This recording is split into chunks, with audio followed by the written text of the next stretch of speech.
જય હિન્દ મિત્રો, સ્વાગત છે એક નવી માહિતી નવા વિડીયોની અંદર। મિત્રો, ગુજરાત ફોરેસ્ટ બીટ ગાર્ડને ધ્યાનમાં રાખીને ફરી વખત એક મહત્વના સમાચાર સામે આવ્યા છે। જે આ મિત્રો વાત કરીએ તો ફોરેસ્ટ બીટ ગાર્ડની ફાઇનલ આન્સર કી ફરી વખત જાહેર થઈ છે, તે ફાઇનલ થઈ ગયું છે અને તેના માટેની તારીખ પણ જાહેર કરવામાં આવેલી છે અને તારીખ છે તે ગુજરાત ગૌણ સેવા પસંદગી મંડળના સચિવ શ્રી હસમુખ પટેલ સાહેબ દ્વારા કરવામાં આવેલી છે।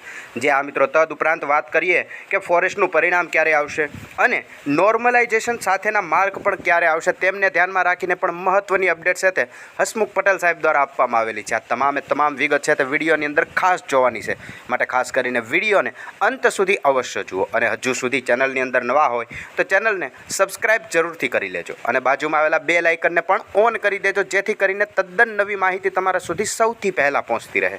સૌ પ્રથમ મિત્રો વાત કરીએ, તમે અહીંયા જોઈ શકો છો હસમુખ પટેલ, ગુજરાત ગૌણ સેવા પસંદગી મંડળના સચિવ શ્રી હસમુખ પટેલ સાહેબ દ્વારા જે ટ્વિટર એકાઉન્ટના મારફતે આમાંથી માહિતી આપવામાં આવેલ છે તે તમામ માહિતી અત્યાર સુધીમાં સાચી પડેલી છે અને તે એકાઉન્ટ મારફતે ફરી વખત આજે એક અપડેટ આપવામાં આપી। તમે જોઈ શકો છો 28 મે 6:40 અપડેટ આપવામાં આવેલી છે કે પ્રિય ઉમેદવાર મિત્રો, ફોરેસ્ટ પરીક્ષાની ફાઇનલ આન્સર કી સાથે 7 જૂન 2024ના રોજ પ્રસિદ્ધ થશે। જે આ મિત્રો 31 તારીખે જે પ્રસિદ્ધ થવાની સંભવિત તારીખ હતી, પરંતુ તેમાં સુધારો વધારો કરીને ફાઇનલ તારીખ આપી દેવામાં આવેલી છે કે ફાઇનલ આન્સર કી સાથે 7 જૂનના રોજ જાહેર કરી દેવામાં આવશે। તદ ઉપરાંત આગળ વાત કરીએ તો 14 જૂનના રોજ નોર્મલાઇઝેશન સાથેનું પરિણામ પ્રસિદ્ધ કરવામાં આવશે।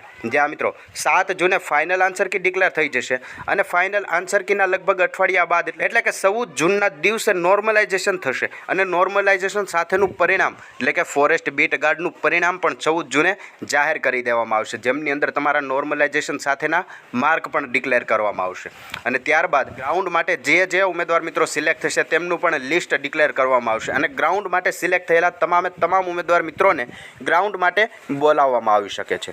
જોકે 7 જૂને ફાઇનલ આન્સર કી 14 જૂને ફાઇનલ પરિણામ જે નોર્મલાઇઝેશન સાથેનું છે તે ડિક્લેર થશે અને ત્યારબાદ ગ્રાઉન્ડ લેવામાં આવી શકે છે। તો બની શકે કે ગ્રાઉન્ડ ચોમાસા પહેલાં પણ લેવાઈ શકે અને ચોમાસા બાદ પણ લેવાઈ શકે છે। જોકે ગ્રાઉન્ડને લગતી હજી સુધી કોઈ ઓફિશિયલ માહિતી નથી, જ્યારે ફાઇનલ આન્સર કી અને નોર્મલાઇઝેશન સાથેના માર્કની માહિતી છે તે ઓફિશિયલ રીતે આજે હસમુખ પટેલ સાહેબે ડિક્લેર કરી દીધી છે। જે વિડીયોની અંદર આપણે વિગતવાર જોઈએ, આવી માહિતી જોતા રહેવા માટે હમણાં ચેનલને સબસ્ક્રાઇબ જરૂરથી કરી લેજો।